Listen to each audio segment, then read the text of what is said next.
Assalamualaikum warahmatullahi wabarakatuh. Perkenalkan, nama saya Samara Asisa, NIM 199314258 dari kelas Manajemen Keuangan B. Di sini saya akan menjelaskan laporan keuangan yaitu neraca. Apa itu neraca? Pada dasarnya, neraca adalah bagian dalam laporan keuangan yang mencatat informasi terkait aset, kewajiban, pembayaran pada pihak terkait dalam operasional perusahaan, dan modal pada waktu tertentu. Dari laporan ini, Anda dapat mengetahui kondisi aset, kewajiban, dan modal pada bisnis Anda ke depannya. Semua jenis perusahaan ataupun bisnis perlu memiliki atau membuat laporan neraca untuk dapat membantu pengolahan keuangan dalam perusahaan tersebut. Bentuk neraca terbagi menjadi dua, yaitu skonto atau horizontal dan stafel atau vertikal. Nilai modal pada neraca adalah nilai yang tercatat dalam laporan perubahan modal. Keseimbangan yang didapat pada neraca karena di laporan tersebut terdiri dari pendapatan dan biaya yang tercatat di laporan laba rugi. Terdapat 3 bagian dari komponen dalam laporan neraca keuangan. Yang pertama itu adalah aset. Aktiva atau aset merujuk pada keseluruhan dari sumber daya yang Anda miliki. Aset merupakan sebuah nilai kekayaan perusahaan yang digunakan untuk dibutuhkan sekaligus dukungan untuk operasional. Berdasarkan jangka waktu pemakaiannya, aktiva terbagi menjadi 2 jenis, yaitu aktiva lancar dan aktiva tetap.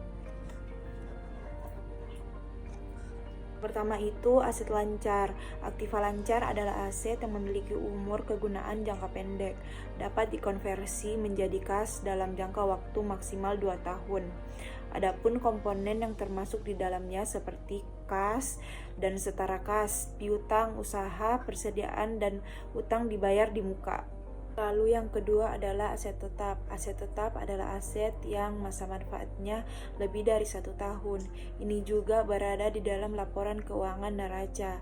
Adapun komponennya bisa seperti bangunan pabrik, bangunan kantor, peralatan pabrik, peralatan kantor, dan hak-hak milik intelektual seperti hak paten dan hak cipta. Selanjutnya, komponen dalam laporan neraca keuangan yang kedua yaitu kewajiban atau liabilities. Kewajiban atau liabilities adalah utang terhadap pihak lain yang harus dibayar, baik dalam jangka pendek maupun panjang. Akun kewajiban biasanya meliputi utang, pendapatan diterima di muka, serta akrual, biaya tepat jatuh tempo di kemudian hari. Kewajiban merupakan utang perusahaan kepada kreditur dan pihak lainnya yang dibedakan menjadi 2. Pertama, kewajiban atau utang lancar.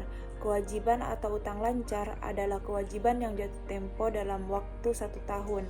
Kewajiban lancar ini juga memiliki beberapa contoh, diantaranya utang usaha atau utang dagang, gaji, dan pajak yang harus dibayar dalam wesel tagihan jatuh tempo dalam jangka waktu 1 tahun.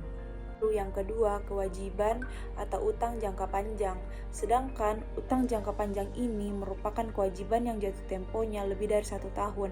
Dapat kita lihat contohnya adalah pinjaman jangka panjang dan obligasi yang jatuh temponya lebih dari 1 tahun. Selanjutnya, komponen dalam laporan neraca keuangan yang ketiga terdapat ekuitas atau modal. Ekuitas merupakan sebuah elemen dalam laporan keuangan neraca di mana ekuitas ini dapat mencerminkan kepemilikan perusahaan. Posisi prive dalam neraca disajikan pada bagian ekuitas, yakni untuk mengurangi saldo ekuitas. Berdasarkan hubungan timbal balik, ekuitas adalah dapat diartikan sebagai selisih antara komponen-komponen aset dan utang. Baiklah, setelah tadi saya telah menjelaskan 3 komponen dalam laporan neraca keuangan. Selanjutnya saya akan menjelaskan cara membuat laporan keuangan neraca. Saat akan membuat laporan tersebut, tentu nantinya Anda akan menemukan angka-angka pada sebuah transaksi yang tidak asing lagi. Angka tersebut dapat Anda masukkan ke dalam pos-pos dan neraca. Namun, untuk menentukan angka tersebut biasanya akan melalui beberapa proses. Yang pertama itu kita akan membuat jurnal neraca.